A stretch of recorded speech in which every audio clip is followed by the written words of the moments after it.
É uma alegria muito grande estarmos novamente juntos aqui para adorar o Senhor.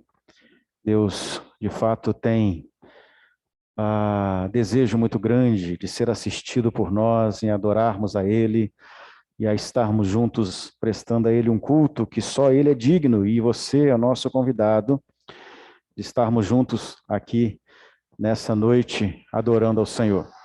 Nós vamos começar esse tempo lendo o texto, Salmo 8, para a nossa liturgia. Nós estamos colocando esse salmo para invocarmos o nome do nosso Deus. Salmo de número 8. A glória divina e a dignidade do Filho do Homem. Diz assim o salmista: ó Senhor, Senhor nosso, quão magnífico em toda a terra é o teu nome, pois expuseste nos céus a tua majestade. Da boca de pequeninos e de criança de peito suscitaste força por causa dos teus adversários, para fazeres emudecer o inimigo e o vingador. Quando contemplo os teus céus, obra dos teus dedos, e a lua e as estrelas que estabeleceste, que é o homem que dele te lembres, e o filho do homem que o visites, fizeste, no entanto, por um pouco menor do que Deus, e de glória e de honra o coroaste. Deste-lhe domínio sobre as obras das tuas mãos e sobre os seus pés, tudo lhe puseste. Ovelhas e bois, todos, e também os animais do campo, as aves do céu e os peixes do mar, e tudo o que percorre as sendas dos mares. Ó Senhor, Senhor nosso, quão magnífico em toda a terra é o teu nome. E o salmista declara as obras de Deus, o Deus que governa, o Deus criador, sustentador, o Deus que eu e você viemos aqui nessa noite para adorar, e você que nos acompanha de casa também. E esse é o convite para nós, adorarmos ao nosso Deus, invocando a presença dele, cultuando o Deus único, que é digno do nosso louvor. Feche os seus olhos e sim vamos orar a Deus, invocando a presença dele nesse lugar, nesta hora, falando com Deus. Pai, nós queremos louvar e bendizer o teu nome nessa noite, com gratidão no nosso coração, por podermos estar, ó Deus, aqui, cultuando ao Senhor na tua casa e também a igreja reunida em casa. Da mesma forma, nós temos o desejo nessa noite de estarmos na tua presença. Nós temos o desejo nessa noite de entrarmos na tua presença.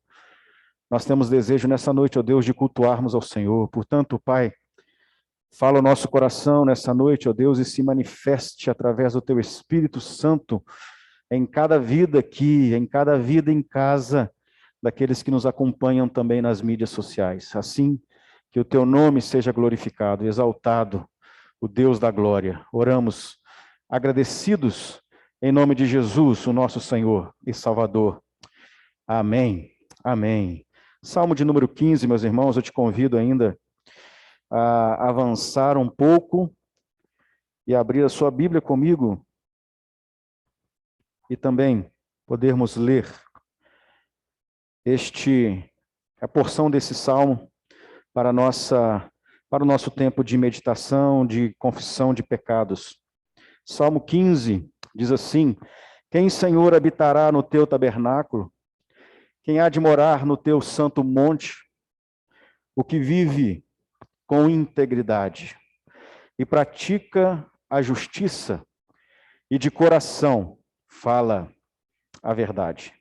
O que não difama com sua língua, não faz mal ao próximo, nem lança injúrias contra o seu vizinho.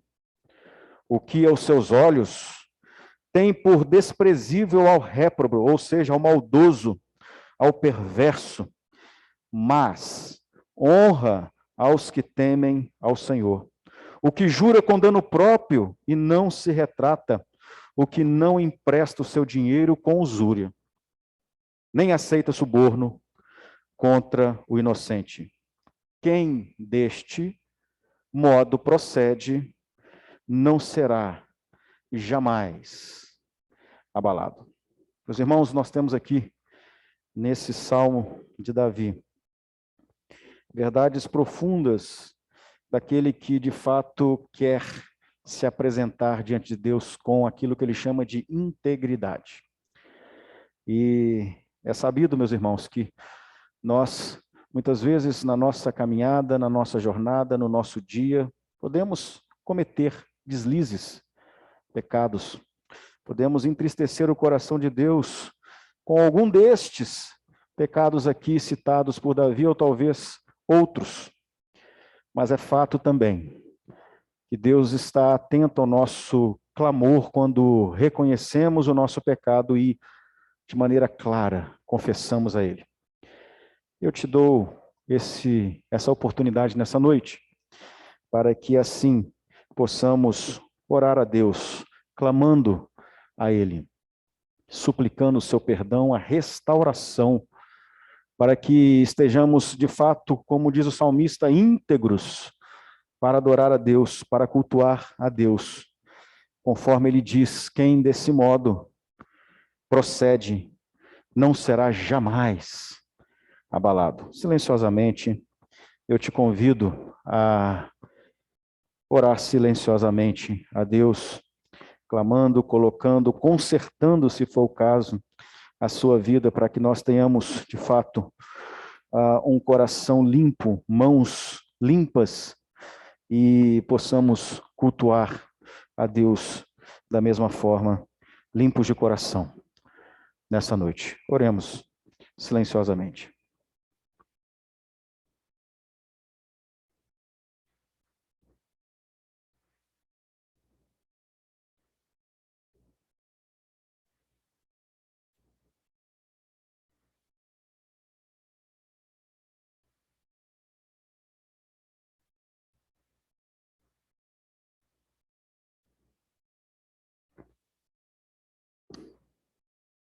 Pai, nós queremos mais uma vez nos colocar na Tua presença, ó Deus, com o coração contrito, diante de um Deus que é santo, santo, santo, um Deus que não tem parte, comunhão nenhuma com o pecado, e que também deseja profundamente que tenhamos uma postura, uma atitude de integridade diante da sua presença nessa noite. E para isso, ó Deus, se necessário for, que haja arrependimento, confissão, quebrantamento, mudança de vida, ó Deus, nós clamamos, para que possamos, ó Deus, entrar na tua presença, com as nossas mãos limpas, adorar o Deus verdadeiro, de maneira autêntica, cultuarmos a Deus nessa noite com o nosso coração totalmente transformado e limpo. E assim, ó Deus, o Senhor possa se agradar de nós, do nosso louvor, da nossa adoração, da nossa pregação, ó Deus, de toda parte que nós queremos oferecer ao Senhor nessa noite. Aceita-nos na tua presença. Nós te clamamos, confiados nos méritos de Jesus, aquele que por nós deu a sua vida e nos resgatou, hoje e para sempre. Amém. Amém. Amém. Louvado seja Deus. Quero convidar para dar sequência ao nosso trabalho, nosso culto nessa noite, para continuar o nosso tempo litúrgico, nosso irmão João Pedro. A palavra é sua.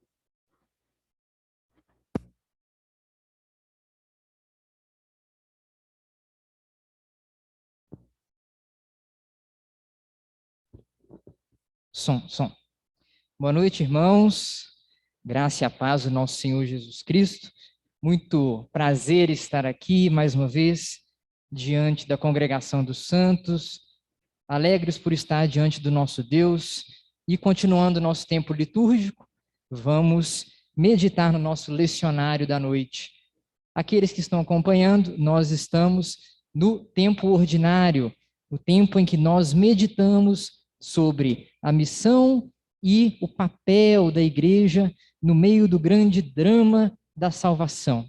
E hoje, 8º domingo do tempo comum, do tempo ordinário, é dia de meditarmos em Efésios, carta de Paulo aos Efésios, capítulo 2, nós vamos ler dos versículos 11 até o 22, tá? Os irmãos podem acompanhar a leitura. Efésios 2, versículos 11 ao 22. Portanto, lembrai-vos de que outrora, vós, gentios na carne, chamados incircuncisão por aqueles que se intitulam circuncisos na carne, por mãos humanas. Naquele tempo, estáveis sem Cristo, separados da comunidade de Israel e estranhos às alianças da promessa, não tendo esperança e sem Deus no mundo.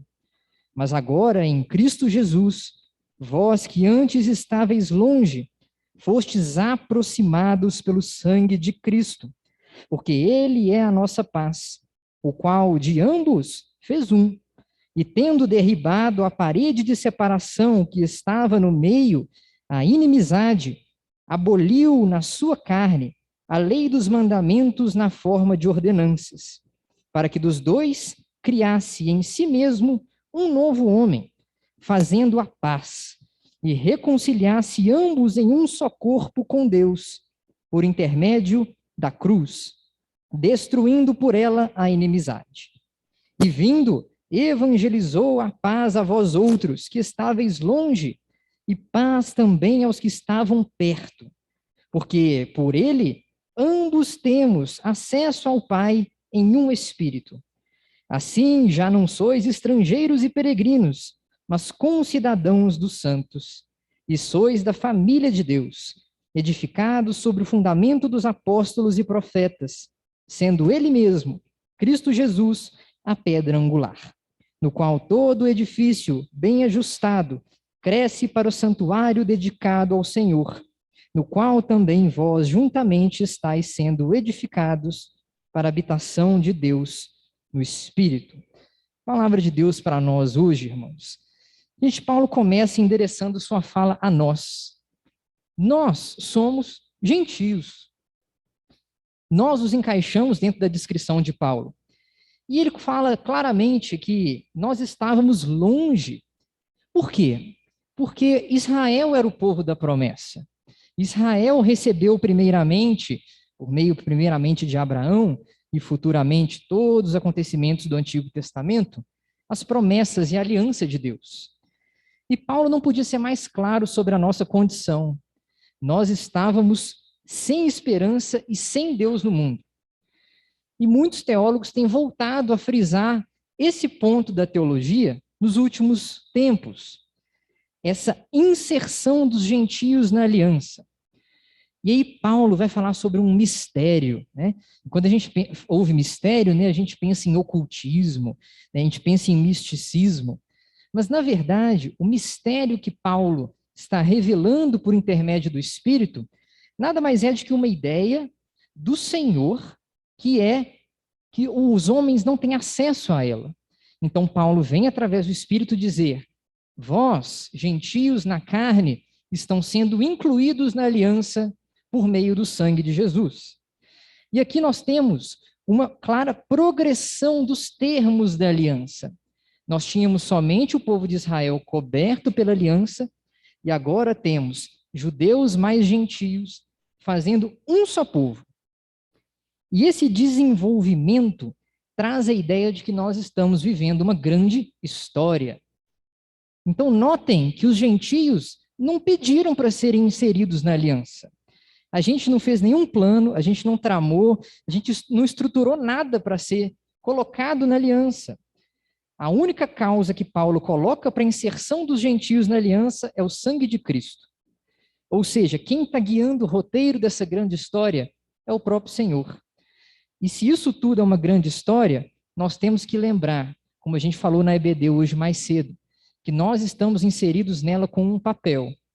Se hoje estamos aqui, dentro desse capítulo que é chamado igreja, nós temos uma missão clara: levar o evangelho a todos os povos e testemunhar que nós somos realmente habitantes do reino dos céus.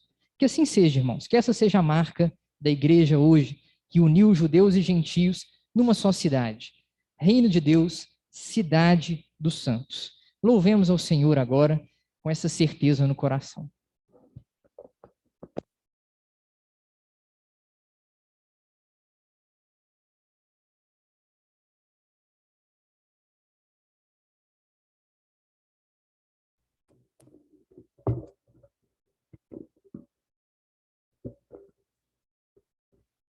Boa noite, igreja. Graça e paz do nosso Senhor Jesus Cristo. É um privilégio estar aqui mais uma vez e poder adorar e engrandecer o nome do nosso Deus. Gostaria de convidar os irmãos para que pudéssemos fazer isso cantando uma música que fala que é bom estarmos aqui louvando ao nosso Deus. Neste tempo que Deus preparou para nós, de domingo à noite, de servi-lo, de entoar os nossos louvores, nos derramar na presença dele. Vamos fazer isso todos juntos?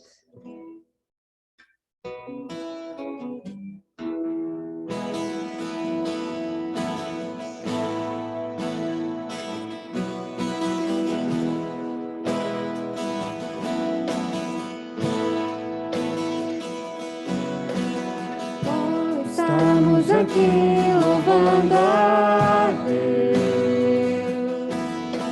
podendo exaltar seu santo nome. Bom estamos aqui louvando a Deus, podendo exaltar seu santo nome. Tempo para isso, tempo para louvarmos a Deus, num só amor, num só Espírito.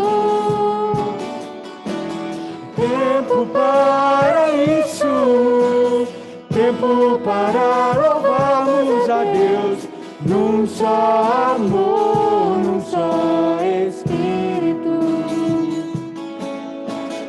Bom estarmos aqui louvando a Deus, podendo exaltar seu santo nome. Bom estarmos aqui louvando a Deus, podendo exaltar seu santo nome. Tempo para isso, tempo para louvarmos a Deus, num só amor, num só Espírito. Tempo para isso, tempo para louvarmos a Deus, num só amor, num só Espírito. Deus, venha nos abençoar. Deus, venha nos abençoar e que essa união nunca falte para nós. Deus, venha nos abençoar e que essa união nunca falte para nós.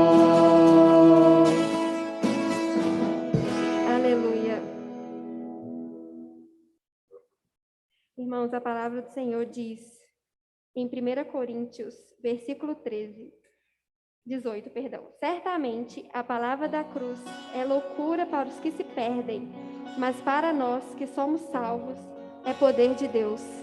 Então a cruz é poder de Deus nas nossas vidas. E por isso nós podemos cantar, eu olho para a cruz e para a cruz eu vou. Porque é somente pela cruz que nós estamos aqui hoje. E é somente por causa da cruz que nós temos a salvação em Jesus. Então vamos cantar essa música.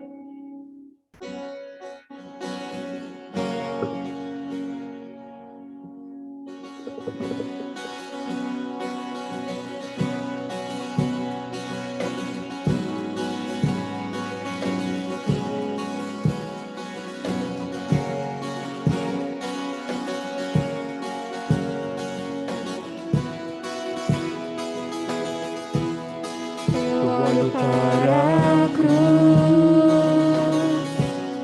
e para a cruz eu vou, do seu sofrer participar, da sua obra vou cantar, meu Salvador, na cruz mostrou o amor do Pai, o justo Deus. Pela cruz,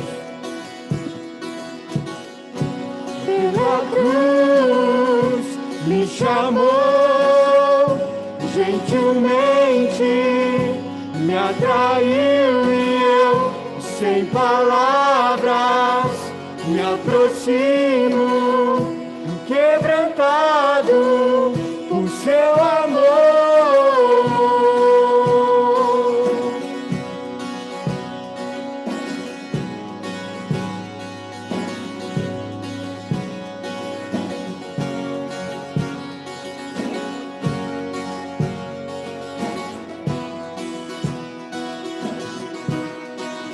Merecida vida, de graça recebi, por sua cruz, da morte me livrou, trouxe minha vida, eu estava condenado, mas agora pela cruz eu fui reconciliado.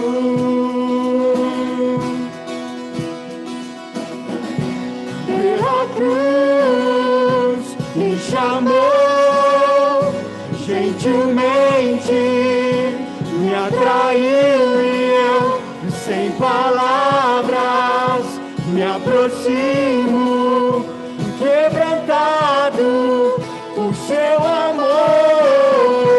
Pela cruz me chamou, gentilmente me atraiu e eu, sem palavras, me aproximo, quebrantado por seu amor. Impressionante é o seu amor.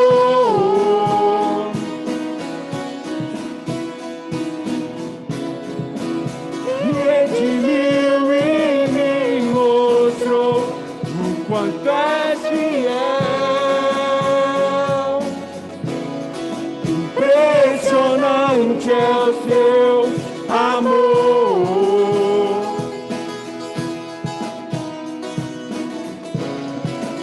Me redimiu e me mostrou o quanto é fiel.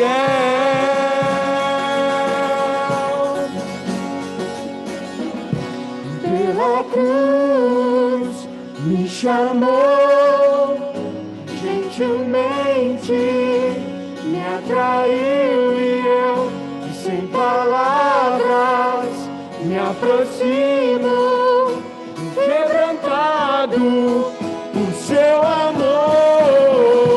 Pela cruz me chamou, gentilmente me atraiu e eu, sem palavras, me aproximo, quebrantado por seu amor.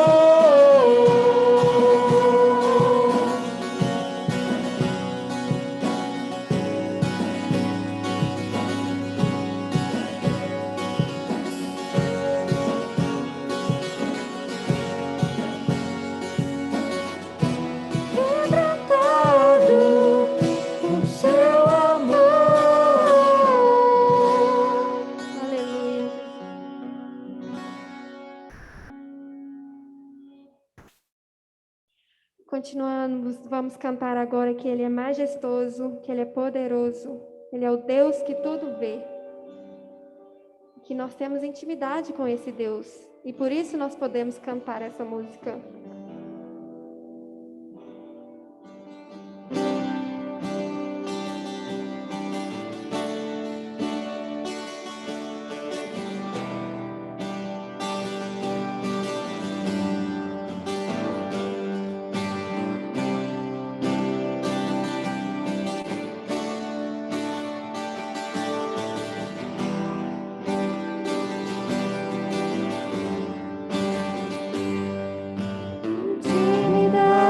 Te adorarei,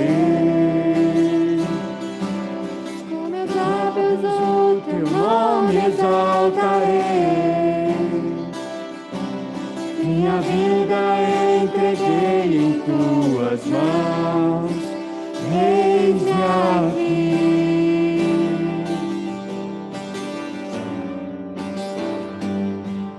Quando tudo se levanta contra mim,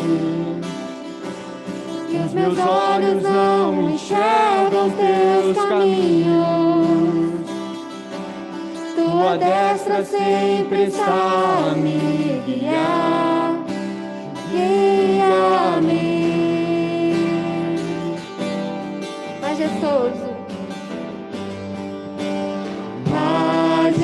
majestoso,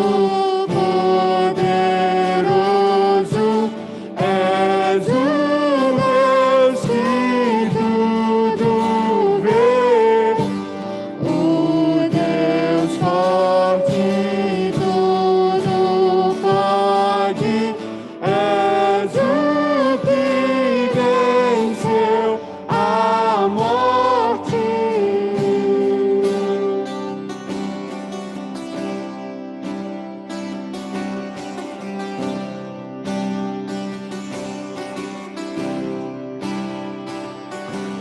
em intimidade te adorarei.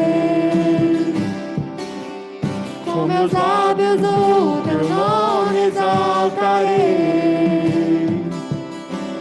Minha vida entreguei em tuas mãos, eis-me aqui.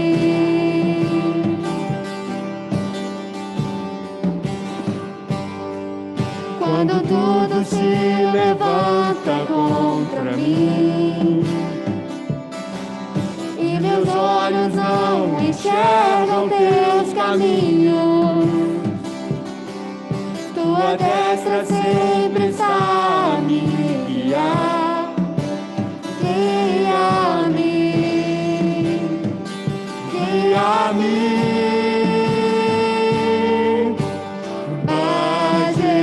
Majestoso, poderoso, és o Deus que tudo vê, o Deus forte, tudo pode, és o que venceu a morte. majestoso, Majestoso,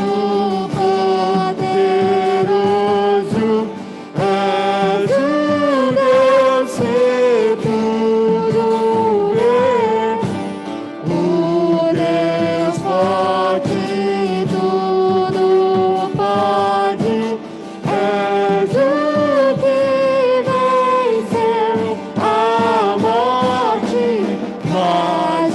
Majestoso, poderoso, és o Deus que tudo vê, o Deus forte, tudo pode, és o que venceu a morte.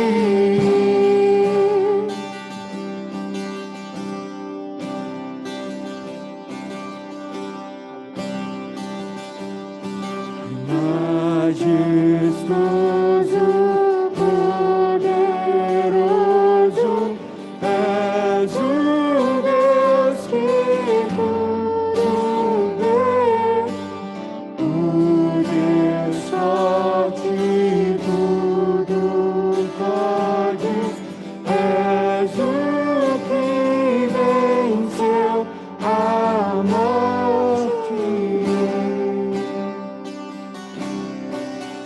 Aleluia, Jesus. Tu és aquele que venceu a morte, meu Pai. Te agradecemos, ó Deus, por causa disso, Deus. Porque, Pai, por causa da tua cruz, Deus, por causa da tua morte, é que temos vida. Vida, Deus, e esperança, Pai, de uma vida eterna com o Senhor. Obrigada, Senhor, porque um dia o Senhor morreu na cruz por nós, Pai. Deus, e que em resposta a isso, as nossas vidas possam ser, Pai, para Ti, Deus, totalmente entregues para Ti. Em nome de Jesus. Amém. Vamos cantar agora, Derrama a Tua Glória.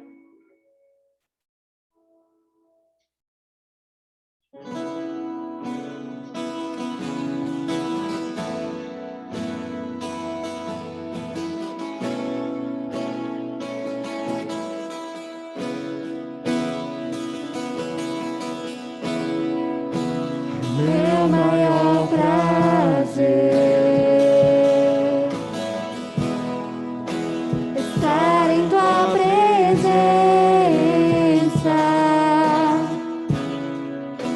prostrado aos teus pés, te adorar, Jesus, Senhor da minha vida. Eu ouço a tua voz, eu sinto teu poder aqui.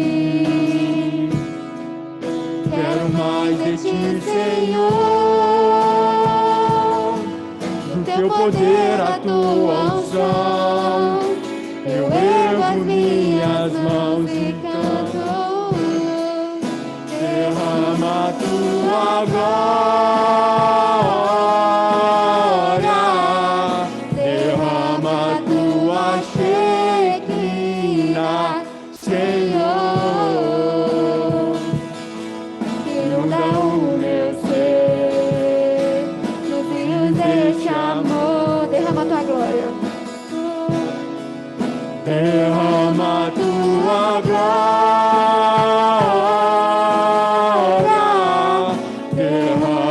Tua Shekinah, Senhor, inunda o meu ser nos rios deste amor.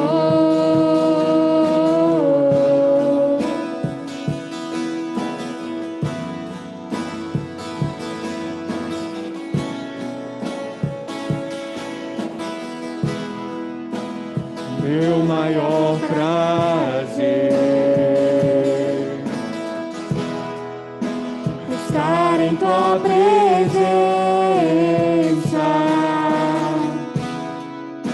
prostrado aos teus pés, te adorar, Jesus, Senhor da minha vida.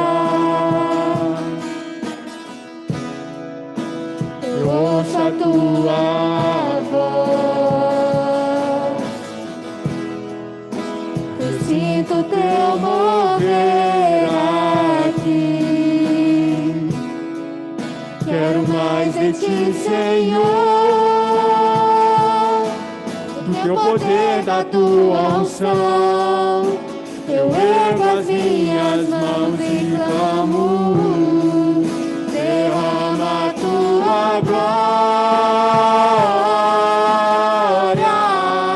derrama a tua Shekinah, Senhor.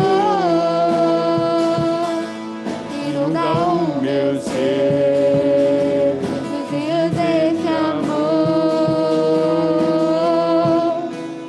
Derrama a tua glória,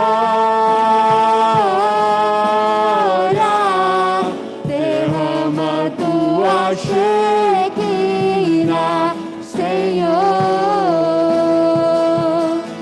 Inunda o meu ser nos rios deste amor.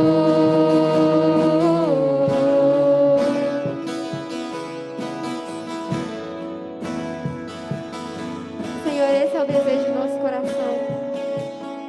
O nosso maior prazer está aqui, Pai, na tua casa, te servindo, Pai, te louvando, entregando tudo que nós temos. Obrigada, Senhor, por esse momento.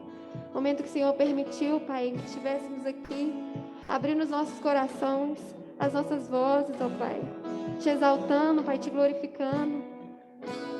Oh, Jesus, muito obrigado por essa oportunidade. Fale aos nossos corações, Deus, receba o nosso louvor. Que o Senhor se agrade de nós, de cada um que está aqui, Deus, de cada pessoa que está assistindo. Prepare-nos, ó Deus, para a palavra que será ministrada aos nossos corações, Deus. Que Teu Espírito Santo possa nos dar discernimento e que nós possamos sair daqui transformados, Pai, diferente da forma como entramos, ó Deus, para que os Teus propósitos, ó Pai, cumpram na vida de cada um de nós. Em nome de Jesus. Amém.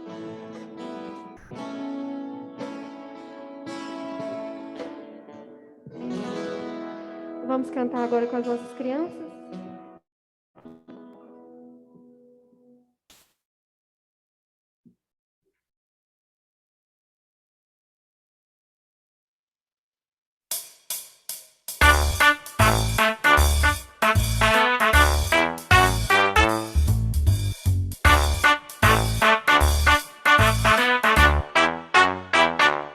Quando estou com o povo de Deus, eu sinto a maior alegria. Quando estou com o povo de Deus, eu sinto a real harmonia. Que prazer ver o povo de Deus louvando, tendo aqui um lugar todo santo. Quando estou com o povo de Deus, eu sinto a maior das alegrias. Quando estou com o povo de Deus, eu sinto a maior alegria. Quando estou com o povo de Deus, eu sinto a real harmonia. Que prazer ver o povo de Deus louvando, tendo aqui um lugar todo santo. Quando estou com o povo de Deus, eu sinto a maior das alegrias.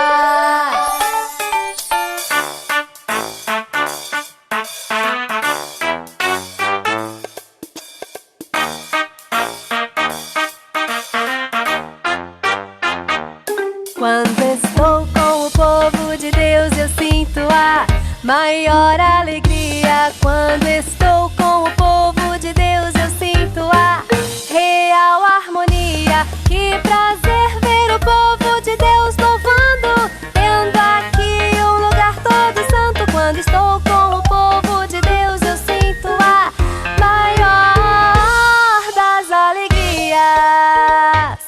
Quando estou com o povo de Deus, eu sinto a maior alegria. Quando estou com o povo de Deus, eu sinto a real harmonia. Que prazer ver o povo de Deus louvando, tendo aqui um lugar todo santo. Quando estou com o povo de Deus, eu sinto a maior das alegrias.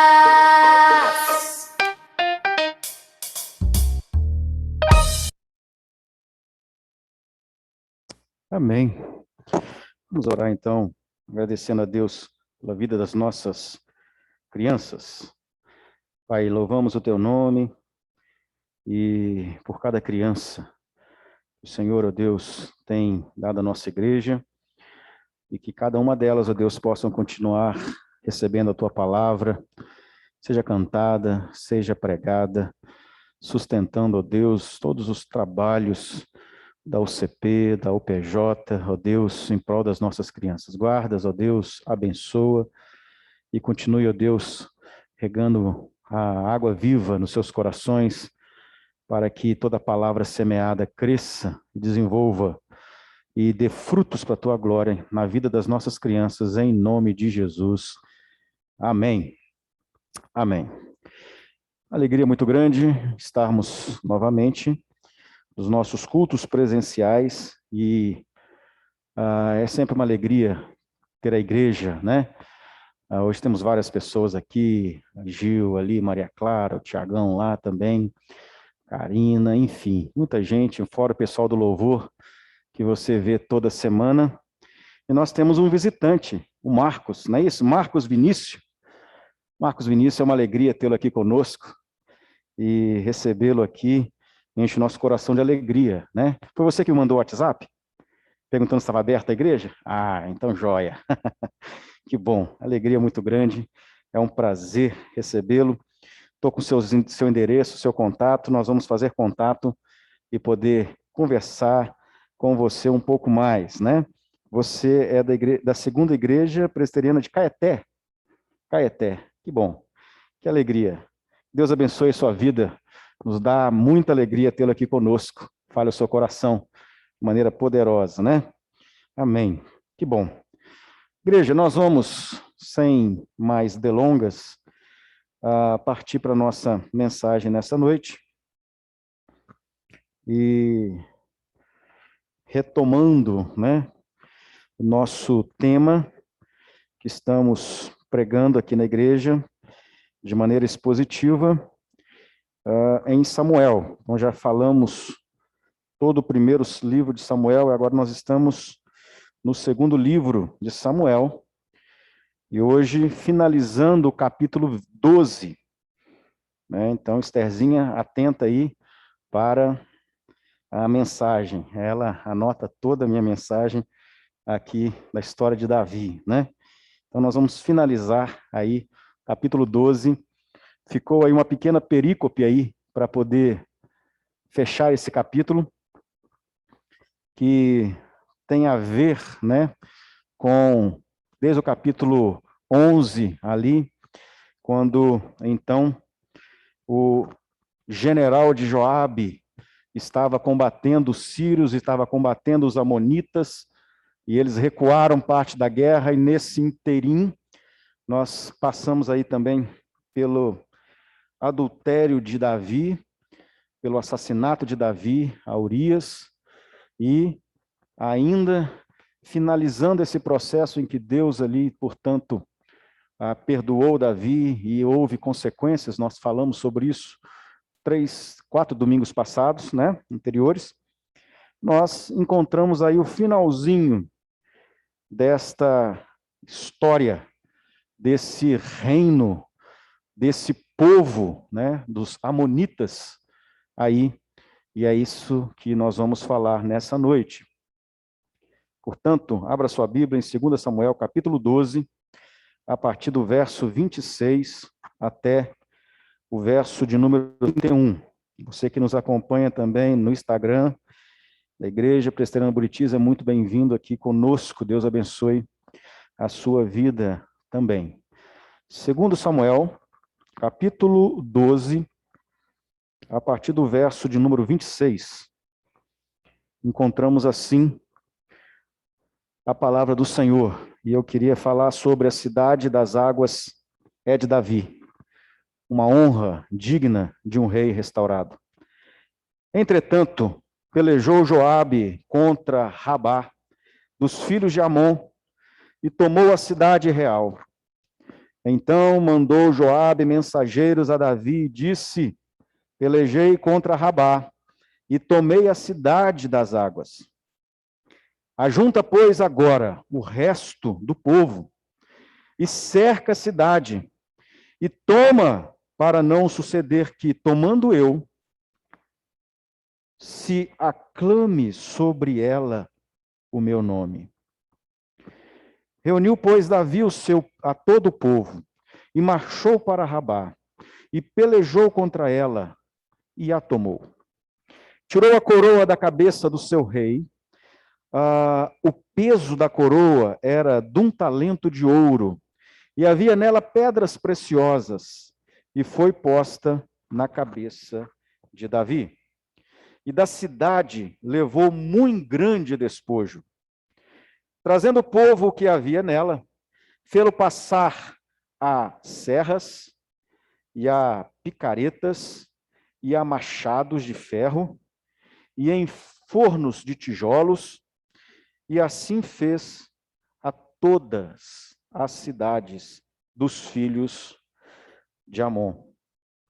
Voltou Davi com todo o povo para Jerusalém. Oremos uma vez mais ao Senhor, para que o seu Espírito nos direcione na exposição da sua palavra, e ela fale ao nosso coração.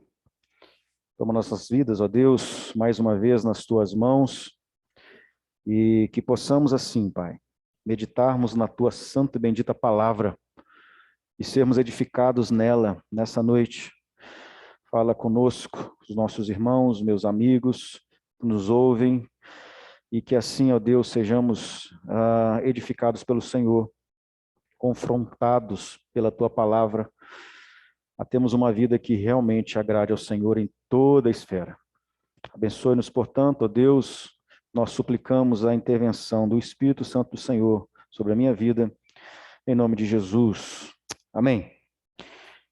Mantenha a sua Bíblia aberta aí, nós vamos trabalhar nesse texto e também, rapidamente, no momento certo, nós vamos fazer a leitura lá de Jeremias capítulo 49.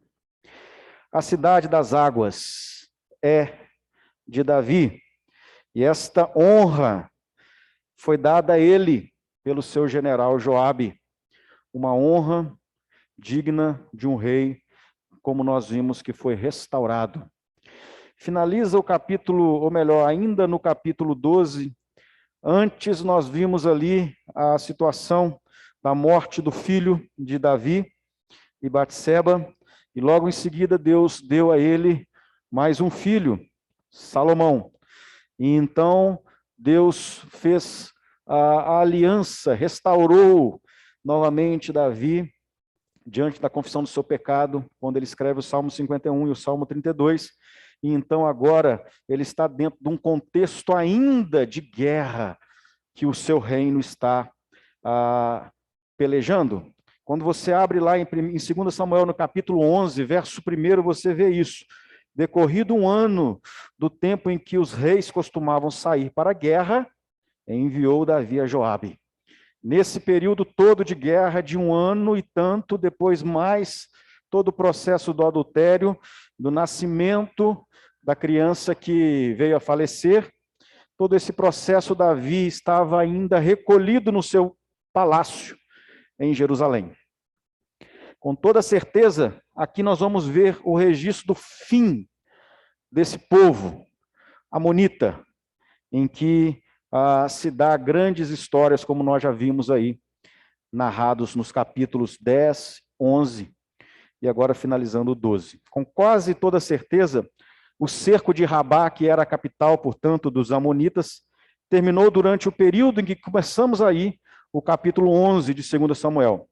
Mas a bem-sucedida conquista da cidade encaixa-se nesse ponto aqui agora, suplementando com esta vitória que vai trazer paz militar, que vai trazer paz agora de Davi com Deus.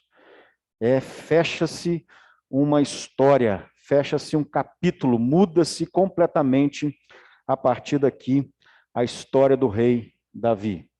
E nós vamos ter a oportunidade de ver isso. Desse modo, portanto, tanto o capítulo 10 de 2 Samuel até o capítulo 12 é emoldurado pelas hostilidades desse povo, dos amonitas, e pode ser visto aqui como uma unidade. Então, essa unidade desses dois capítulos faz parte dessa história deste povo que, então, é vencido, derrotado, conquistado diante do rei Davi. Outro efeito de se considerar aqui, como nós já falamos, é o caso de Batseba, né? Com uma sequência ininterrupta, aí que nós vimos, desde o capítulo 11, final do capítulo 12, nós podemos perceber, dando aí, houve nesse inteirinho, nesse intervalo da guerra dos amonitas, houve uma preocupação, uma prioridade às consequências importantes do crime de Davi. E a Bíblia revela isso, como que houve a necessidade de ser tratado tudo isso nesse período. E havia necessidade de restauração, havia necessidade do castigo, havia necessidade do perdão, havia necessidade de não ficar sem punição o erro de Davi. Samuel registra isso. Nós não temos esse registro em crônicas sobre o caso de Batseba, mas aqui nós temos com muita precisão para que pudéssemos, então, acompanhar toda essa trama e entender todo o contexto no qual Davi deveria estar em combate e não estava. Não há pressa em resolver o caso com os amonitas, mas há considerável pressa em resolver o caso dos crimes de Davi, pois não podem continuar sem refutação, nem mesmo por um instante. Nós podemos entender que Deus aqui não passou a mão na cabeça de Davi, muito pelo contrário, fez com que ele, então, enfrentasse as consequências, e elas vão permanecer sobre a vida de Davi, como foi dado em sentença. A espada nunca mais deixará a sua casa. Sob a estratégia das tropas comandadas por Joabe, a cidade de Rabá, ela estava totalmente capturada aqui. Ele enviou o relatório a Davi, como nós vimos aqui, tomei a cidade das águas, verso 27. E o emprego do discurso direto transmite com muita vividez a animação, a expectativa de vitória. Mais de um ano, quase 2 anos, se passaram desta batalha, dessas lutas aqui, e então estava Davi agora sendo envolvido na conquista desta cidade. Rabá dos Amonitas. Ela ficava perto de uma nascente chamada a nascente vinda do rio Jaboque, e que corria para o sul e então passava na antiga cidade, beneficiando a rica fertilidade daquelas terras, daquela região. Era comum o suprimento de água de uma cidade ser guardado por fortificações, e estas, nós vimos, Joabe já havia tomado. Foi a mesma coisa quando aconteceu de Davi tomar Jebus, que veio a ser Jerusalém, que nós vimos que eles entram ali por meio da fonte das águas e tomam aquela cidade. Então, da mesma forma, haviam fortificações protegendo a água, que era algo preciosíssimo para o povo. E daquela forma, Joabe já havia tomado e conquistado estas fortificações. Rabá ficava a 37 quilômetros a leste do Jordão. E eu tinha trazido uma imagem, mas eu acabei esquecendo de passar para os meninos ali. Também constituía importante elo na rota do comércio entre Damasco e Arábia. Escavações na área da cidade e de toda essa região já revelaram uma fortificação sólida no período antigo de 1755 a 1550 a.C. E restos estratificados da cidade foram encontrados também na Idade de Ferro, ou do Ferro, de 1200 a 580 a.C., incluindo trechos do muro de defesa construído entre o 10º e o 9º século, quando que, de fato, foi tomada a cidade por Davi, depois da sua captura por volta de 980 a.C. No 3º século, nós encontramos, falando ainda dessa cidade, falando ainda de Rabá, Ptolomeu Filadelfo, que reconstruiu Rabá e mudou o nome para a cidade de Filadélfia.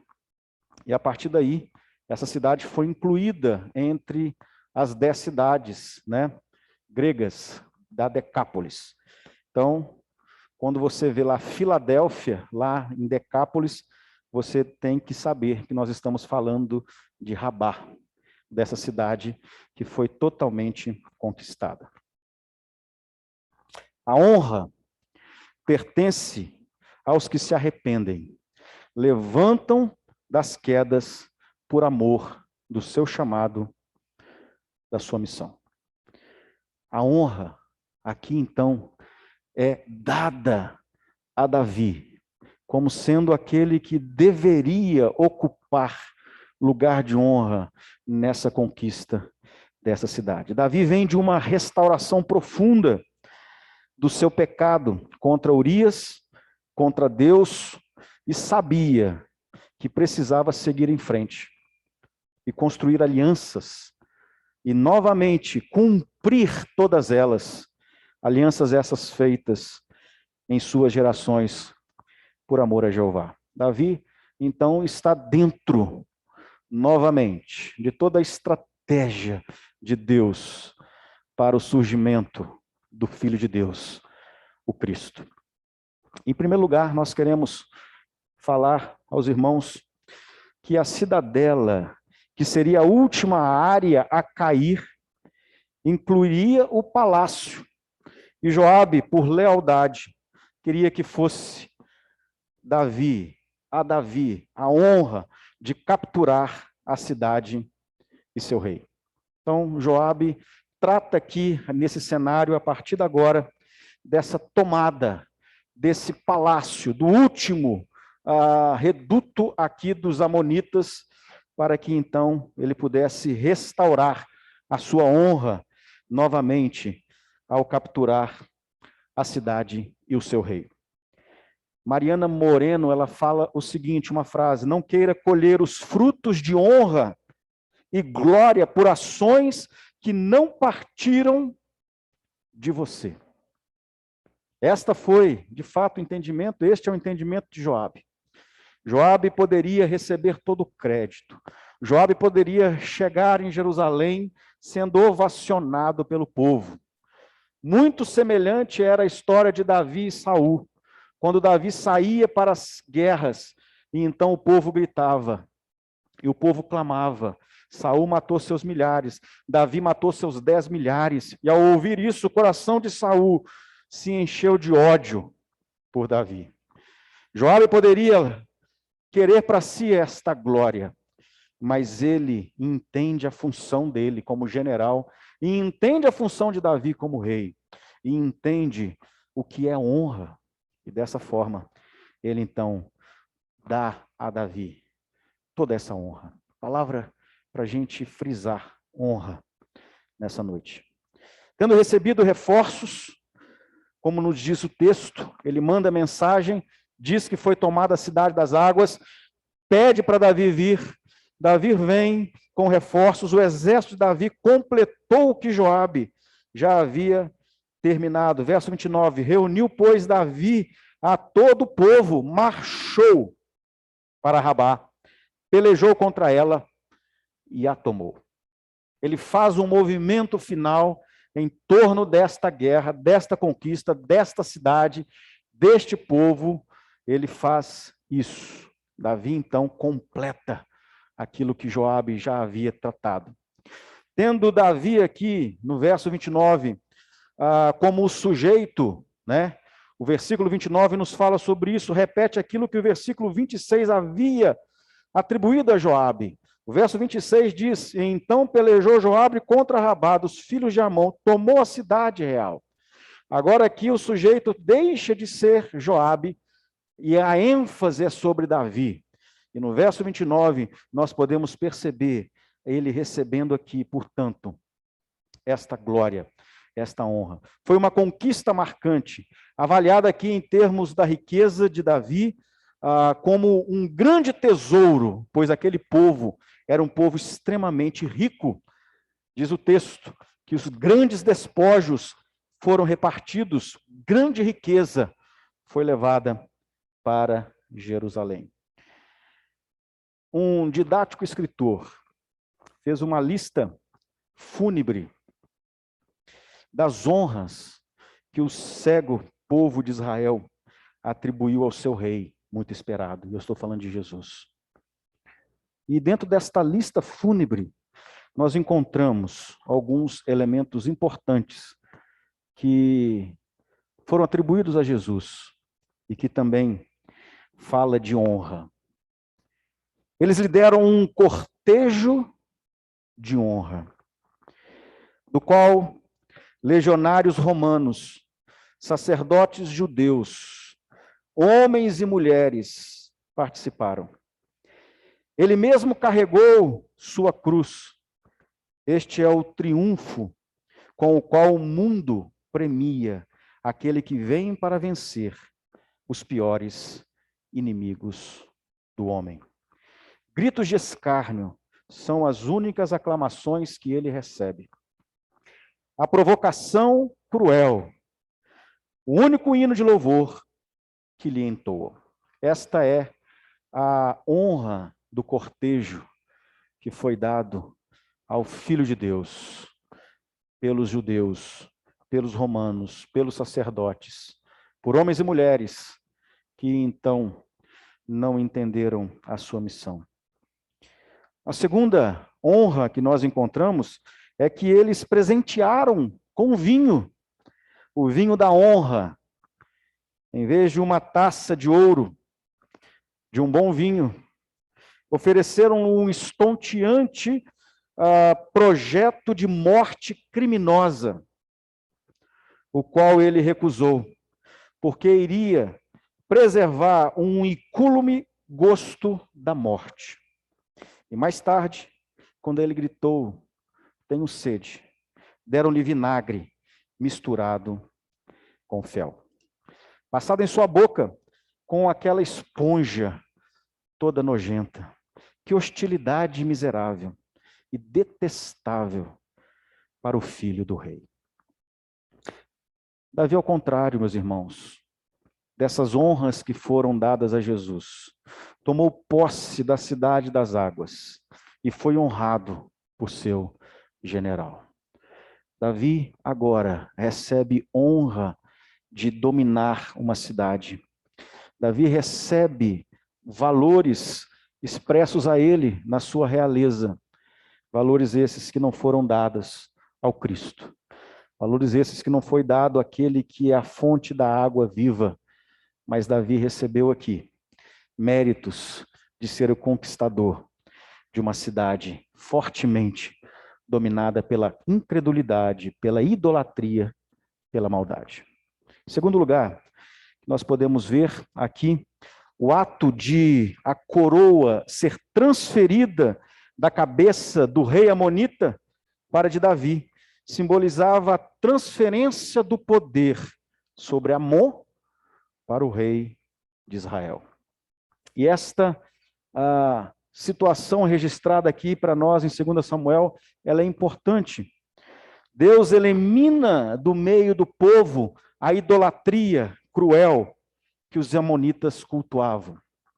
A glória e a honra em forma de coroa de ouro também representaria no futuro uma glória muito mais digna que uma coroa de espinho não poderia anular.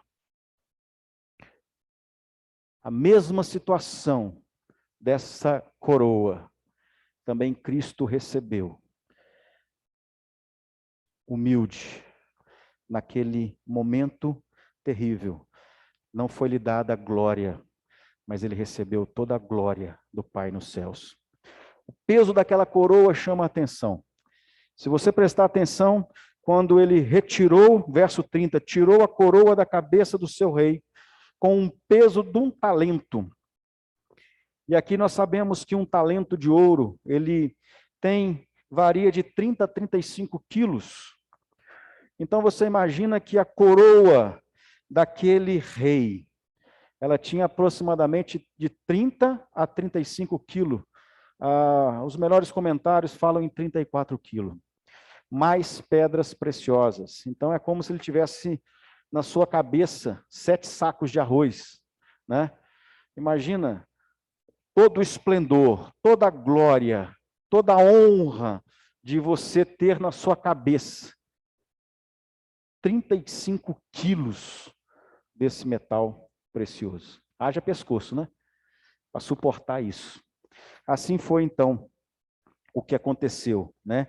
Aquelas pedras preciosas indicam o esplendor do trono de Amon. As palavras que nós encontramos aqui chamam a atenção no verso 30. As palavras diz assim: tirou a coroa da cabeça do seu rei. O seu rei. Podem ser lidas aqui com o nome do Deus amonita, né? O seu rei, esta coroa que pertencia a Amon e pertencia aos amonitas. Mas geralmente tem se rejeitado essa possibilidade porque nós podemos ver claramente que acreditamos, né, que seria impossível que Davi iria usar na cabeça uma coroa que simbolizasse a adoração a um Deus. Mas nós podemos ver também que esta coroa, o uso dela, demonstrava a superioridade de Javé, sobre Micom, ou sobre Moloque. Esse era o Deus dos amonitas, Moloque. E talvez você já ouviu falar sobre esse Deus. Nós encontramos aqui, em Jeremias, capítulo 49, uma profecia contra os amonitas, dada aqui por Jeremias. Ele diz assim, a respeito dos filhos de Amon, assim diz o Senhor, acaso não tem Israel filhos? Não tem herdeiro? Por que, pois, herdou Milcom, falando aqui de Moloque, Agade, e o seu povo habitou nas cidades dela? Portanto, eis que vem dias, diz o Senhor, que farei ouvir em Ramá dos filhos de Amon o alarido da guerra, e tornar-se-á no montão de ruínas, e as suas aldeias serão queimadas, e Israel herdará aos que herdam, diz o Senhor. E aqui ele vai falar de tudo aquilo que estava previsto a acontecer com esta nação, com este povo, com os amonitas. Portanto, meus irmãos, aqui nós podemos perceber claramente que o Deus dos amonitas, Moloque, ou Milcom, que você já ouviu falar, era simbolizado por uma estátua, metade homem, cabeça de touro, em que o seu ventre era aberto, e ali uma fornalha, e ele recebia como sacrifício apenas crianças vivas. Nós encontramos o próprio Manassés, rei de Israel, oferecendo um dos seus filhos a esse Deus Moloque. Esse Deus estava ali impregnado na cultura amonita. Até mesmo algum dos reis de Israel já tinham cultuado a esse Deus. Nós podemos perceber que nessa transição aqui também é anulado todo o movimento idólatra em cima desta nação, deste povo. Davi, como rei, assume o seu posto de rei. De todos os povos conquistados, foi colocado nessa condição por Joabe, e obviamente este era o propósito eterno de Deus, pois Davi representava muito mais no futuro. O rei de toda a terra e seu plano redentivo. Havia a mão de Deus para eliminar e agora tomar, conquistar esta terra, conquistar este povo, destruir esse Deus terrível, cruel, no qual esse povo cultuava. Cristo não recebeu a honra de uma coroa como a de Davi. Sua coroa foi dolorosa e cravada em sua testa. O que nos leva aqui ao nosso terceiro elemento da lista fúnebre, que era o trono de honra. Que assim nos diz, seu trono de honra, falando de Jesus, foi feito para ele sobre a árvore ensanguentada. Homens rebelados não teriam lugar mais fácil para ceder ao Senhor, ao seu Senhor. A cruz era, de fato, a completa expressão do sentimento do mundo a seu respeito. Ei, parecia dizer, Filho de Deus, esta é a forma pela qual o próprio Deus deveria ser tratado, se pudéssemos alcançá-lo. A honra que Davi recebeu da coroa não foi a mesma honra que Jesus recebeu no seu trono, na sua cruz, na sua cabeça. Terceiro e último lugar, nós encontramos aqui nessa história os trabalhos forçados dos prisioneiros, que foi a recompensa de um legado de idolatria e maldade de um reinado vil.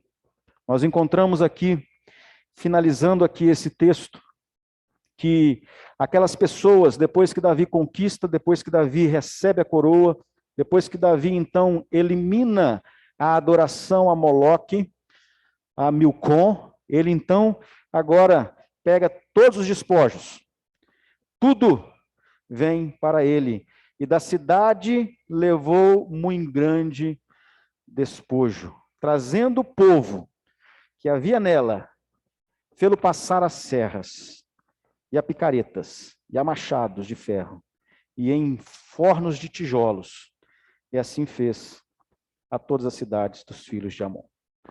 Quando você lê isso aqui sem muita atenção, você pensa que, de fato, Davi provocou um grande massacre.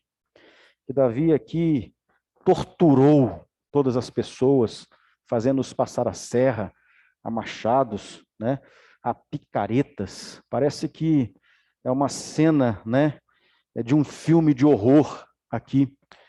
Tamanha crueldade que poderia estar expressa durante muitos e muitos anos. Essa foi a interpretação que nós encontrávamos aqui. Há um século, a interpretação tradicional foi questionada dessa citação. E atualmente, o ponto de vista é que a população, ela não foi torturada, mas foi submetida a trabalhos forçados.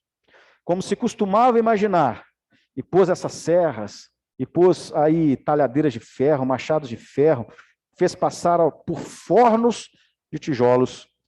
Em favor do significado fornos, a palavra correta é moldes de tijolos, não fornos.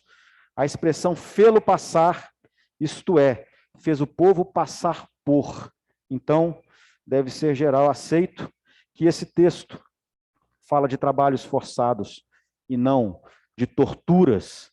Mas mesmo assim, o povo ali que foi capturado, nós encontramos aqui, que foi dominado, que foi feito agora um povo em que deveria prestar serviços, não só a Jerusalém, mas também em toda a cidade que deveria ser reconstruída, deveria ser reedificada, deveria ser a cidade de Davi. Assim foi com os seus sobreviventes. As várias ferramentas e ocupações sugerem que Davi aqui inicia, portanto, projetos de construção em torno de todo o território amonita. Isso seria necessário a fim de conservar as fortificações danificadas, consertar todas elas e que foram danificadas por todo esse período de guerra.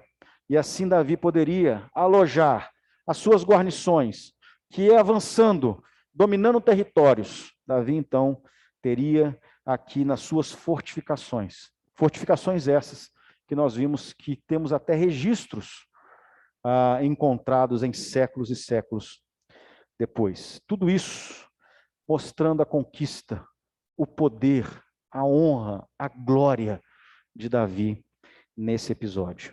O texto fala também de um grande despojo. Rabá era uma cidade importante e rica. Haja visto a coroa, que nós vimos de 34 a 35 quilos de ouro. Toda essa riqueza foi levada, diz o texto, a Jerusalém. E também uma parte dos prisioneiros de guerra. A honra de Davi foi grande nesta conquista. Ele recupera toda a sua prerrogativa de rei guerreiro e recebe honrarias de todos. Diz o texto que ele volta para Jerusalém, recebendo toda a honra e toda a glória. O que nos leva ao quarto título fúnebre que foi dado a Jesus pelos judeus e por aqueles que assim viam uma honra disfarçada.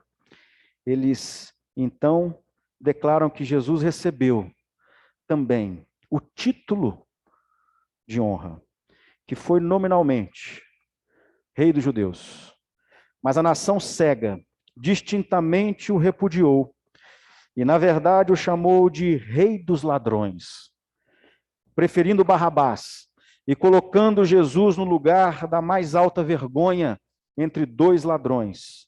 Sua glória foi em tudo transformada em vergonha pelos filhos dos homens, mas ainda deve alegrar os olhos dos santos e dos anjos na eternidade.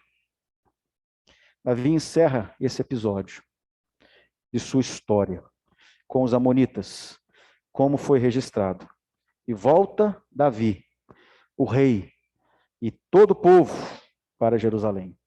Mas a sua honra restaurada, seu governo reconhecido, a sua capacidade de conquistar em alta, o povo tem de volta o seu rei. E podem agora passar por um período de paz em Israel. Queridos, o Deus da paz também está em um lugar especial.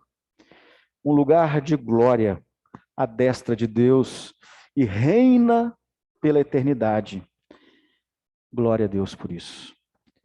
Toda honra que foi atribuída a Davi, honra essa que deveria ter sido atribuída ao Rei dos Reis, a Jesus, não foi feita como deveria, mas havia um propósito em tudo isso. Eu queria finalizar a nossa mensagem nessa noite, aplicando essa palavra. A palavra de Deus, ela nos promete também, pelo menos 5 coroas que os fiéis receberão como recompensa na sua glória. E esses fiéis somos nós, a igreja, aquela que de fato foi unificada, como nós vimos hoje no lecionário. A inimizade que existia entre judeus e gentios, a parede de divisão foi quebrada em Cristo Jesus.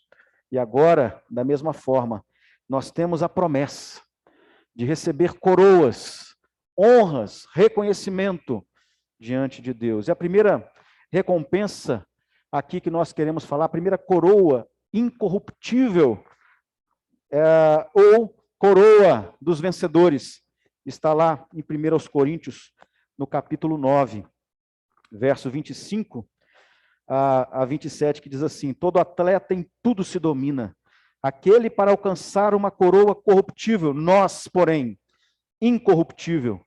Assim corro também eu, não sem meta. Assim luto, não como desferindo golpes no ar, mas esmurro o meu corpo e o reduzo à escravidão, para que, tendo pregado a outros, não venha eu mesmo ser desqualificado. A incorruptibilidade fala não só de provações, mas de caráter irrepreensível, como Jó. Nós conhecemos bem a história, que permanece firme em sua confiança em Deus, apesar das provações. O seu interior não se corrompeu, embora o seu exterior estivesse sendo abatido pelo próprio Senhor. Esta é a primeira coroa incorruptível que está reservada para nós. A segunda coroa que está prometida para nós é a coroa da justiça, que está registrada lá, portanto, em 2 Timóteo, 2 Timóteo, no capítulo 4, verso 6 e 7, coroa da justiça. Diz assim o apóstolo Paulo a Timóteo: quanto a mim, estou sendo já oferecido por libação, e o tempo da minha partida é chegada. Combati o bom combate, completei a carreira, guardei a fé. Já agora, a coroa da justiça me está aguardada, a qual o Senhor, reto juiz, me dará naquele dia, e não somente a mim, mas também a todos quantos amam a sua vinda. Paulo fala dessa coroa, que é dada pelo justo juiz, porque o Senhor é justo em reconhecer aquele que é fiel e que guarda a fidelidade. É dada ao crente que ama, deseja, que anseia, que valoriza a vinda do nosso Senhor e Salvador Jesus. Mas há uma terceira coroa, que é a coroa da vida, que é prometida também a nós. Está lá em Tiago, capítulo 1, verso 12, quando diz assim: bem-aventurado o homem que suporta com perseverança a aprovação, porque depois de ter sido aprovado, receberá a coroa da vida, a qual o Senhor prometeu aos que amam. Coroa da vida, dada aos crentes que suportam, melhor dizendo, com perseverança a aprovação, e vai com Cristo, se necessário for, até a morte. Quarta coroa, que nós encontramos aqui também, como recompensa na glória, está lá em 1 de Pedro, no capítulo 5, fala essa coroa da glória, fala daqueles que de fato estão numa posição importante dentro do ministério, como líderes, presbíteros, bispos, aqueles que supervisionam. E diz assim, 1 de Pedro, capítulo 5, rogo, pois, aos presbíteros que há entre vós, eu, presbítero como eles, e testemunha dos sofrimentos de Cristo, e ainda co-participante da glória que há de ser revelada, pastoreai o rebanho de Deus que há entre vós, não por constrangimento, mas espontaneamente como Deus quer, nem por sorte da ganância, mas de boa vontade, nem como dominadores dos que vos foram confiados, antes, tornando-vos modelos do rebanho. Logo que o Supremo Pastor se manifestar, recebereis a imarcessível coroa da glória. Esta coroa que não muda, está prometida àqueles que de fato ensinam a palavra de Deus, pastoreiam o povo de Deus com amor, com dedicação. Será entregue ao presbítero, ao bispo, ao líder, que pastorear espontaneamente e de boa vontade, sendo modesto. Quinta e última coroa que nós encontramos aqui é a coroa da alegria, a coroa do regozijo. Está lá em 1 Tessalonicenses, capítulo 2, verso 19 e 20, que diz assim: pois quem é a nossa esperança? Ou alegria, ou coroa, em quem exultamos na presença de nosso Senhor Jesus em sua vinda? Não sois vós? Sim, vós sois realmente a nossa glória e a nossa alegria. Esta é a coroa que terá aquele que de fato ganha almas, daquele que de fato entende o seu papel, a sua missão, o seu chamado, o seu propósito. Finalizando, meus irmãos, Apocalipse capítulo 3, verso 11, diz assim, Jesus falando à igreja, àqueles que então foram constituídos igreja de Deus: venho sem demora, conserva o que tens, para que ninguém tome a tua coroa. A palavra de Deus nos promete isso. A coroa que foi colocada sobre a cabeça de Davi, esplendorosa, glamurosa, cheio de todo tipo de ouro, pedras preciosas, foi diferente na cabeça de Jesus. Mas ele venceu a morte. Jesus ressuscitou, está sentado à destra de Deus Pai. Recebe toda a glória dos anjos, todo louvor, toda adoração do seu povo, da sua igreja. E nos promete, meus irmãos, que nós também, se assim agirmos, também receberíamos da parte dele. Conserva o que tens. Guarda o que você tem recebido da palavra de Deus. Guarda no seu coração. Tome a sua coroa, para que ninguém a tome de você. Essa coroa incorruptível aos vencedores, essa coroa de justiça àqueles que praticam de fato a justiça, essa coroa de vida diante de todo possível martírio, essa coroa de glória que é dada àqueles que pastoreiam, que cuidam, que ensinam ao rebanho de Deus, essa coroa de alegria e regozijo que nós podemos ter quando nós de fato estamos ganhando almas para Jesus, fazendo aquilo que Jesus chamou-nos para fazer como igreja. E que eu e você possamos sair desse culto nessa noite com essa expectativa, com essa alegria que também nós estaremos recebendo essa coroa um dia. Não é agora. Há muita coisa para fazer. Há muito trabalho para fazermos.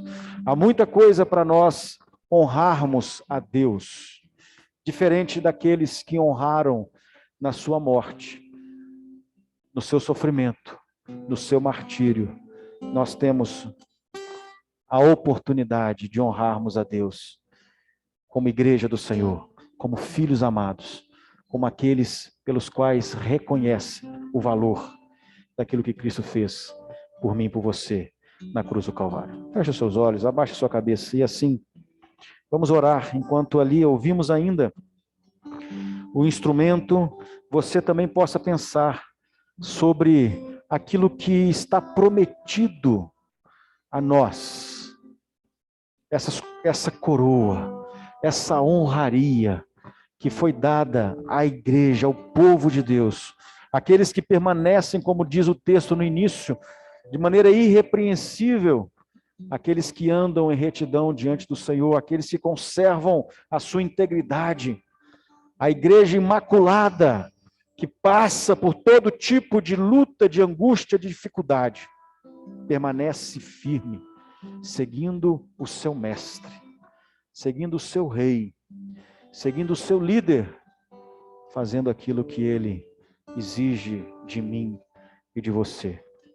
Pense nisso e que Deus possa encher seu coração desta noite, desse desejo em receber todas essas coroas para a glória de Jesus. Deus, nós queremos mais uma vez nessa noite, ó Pai, expressar toda a nossa alegria, toda a nossa gratidão por tudo aquilo que o nosso Salvador fez por nós. Cristo suportou todo tipo de insulto, de zombaria, todo tipo de dor, de sofrimento, de angústia. Cristo suportou a ira santa de Deus por mim, ira santa pelos meus irmãos, ira santa que era para nos levar até aquela cruz. Mas Jesus tomou, Jesus escolheu, Jesus assim abriu mão da sua glória e veio e se encarnou e assumiu a sua postura de homem, Deus homem, deixando de lado toda a sua glória, toda a sua riqueza, toda a sua plenitude, se fez homem e assim resgatou-nos naquela cruz. Louvado seja Deus. E nós temos essa promessa daqueles que vivem de maneira digna, daqueles que vivem de maneira justa, daqueles que vivem de maneira a entender toda a alegria de sermos chamados para esse propósito, daqueles que de fato se importam em fazer a obra de Deus com excelência, espontaneamente, de maneira plena e profunda, ensinando uns aos outros. Ó Deus, que nós sejamos, de fato, estas pessoas, ó Deus, que vão experimentar todo esse reconhecimento na glória, mas que aqui, ó Deus, se humilham diante de Ti, clamam para que o Senhor restaure as nossas vidas, clamam para que o Senhor promova um mover, ó Deus, no meio da Tua igreja, clamam para que o Senhor manifeste a Tua glória e o Senhor nos use para o estabelecimento do Teu reino. Ó Deus, que cada um de nós possa entender este Teu plano, este Teu propósito e se alinhar a fazermos a Tua obra, a Tua vontade, com alegria no coração. Abençoa-nos, ó Deus, e sustenta-nos e encha-nos, ó Deus, de gozo, de alegria. Encha-nos, ó Deus, com a tua paz. Encha-nos, ó Deus, restaurando a nossa comunhão com o Senhor, assim como o Senhor fez com Davi, assim como o Senhor reconheceu nele, assim como o Senhor, ó Deus, abençoou a sua geração e a sua posteridade. Encha-nos, ó Deus. Completa a tua obra nas nossas vidas, na tua igreja. Nós assim oramos, agradecidos por todo o privilégio que temos de estarmos aqui, ó Deus, cultuando ao Senhor. Privilégio que os meus irmãos têm de cultuar o Senhor em suas casas. Privilégio que temos, ó Deus, de fazer parte desta igreja, Igreja Presbiteriana Buritis. Propósito do Senhor, plano do Senhor, projeto do Senhor para alcançar vidas. Em nome de Jesus. E que a graça do nosso Senhor e Salvador Jesus, o amor de Deus, o nosso Pai, e a comunhão do Espírito Santo seja com cada um de nós. Igreja do Senhor Jesus, aqui representada, espalhada pela face da terra, a todos que virão e se unirão à tua igreja, farão parte do teu povo, hoje e para todos sempre, em nome de Jesus. Amém e amém. Deus possa abençoar você. Aí, já estamos finalizando o nosso culto, e nós temos o costume aqui, né, de registrar. Não sei o que é como a Gabi vai fazer para isso acontecer. Ela já vai virar para lá, né, enquanto, lá, isso, o pessoal que puder ali ficar mais ou menos assim, não muito próximo, mais distante, né, mostra ali o nosso amigo Marcos Vinícius ali, Gabi, ó, no cantinho, né, Marcos Vinícius conosco hoje aí. Deus abençoe muito a sua vida, Marcos. Uma alegria tê-lo aqui. Você que está lá nos assistindo também, prepara aí para que possamos estar ali juntos. Aí, chega junto aí. Quando quiser, João. Então vamos lá, gente. 1, 2, 3 e... Aí, deixa eu ver se... Silêncio total. Deu, João? Certinho. Show de bola. Que Deus abençoe a todos. Estaremos aí retomando todas as nossas programações. Amanhã, 6h30. Programações de estudo bíblico, reunião de oração. Deus abençoe, gente. Fiquem com Deus. Em nome de Jesus. Obrigado, Marcos. Obrigado mesmo pela sua visita aqui conosco. Deus abençoe muito. Registra lá. Deixa eu te cumprimentar à distância aqui. Como é que tá, meu irmão? Prazer receber.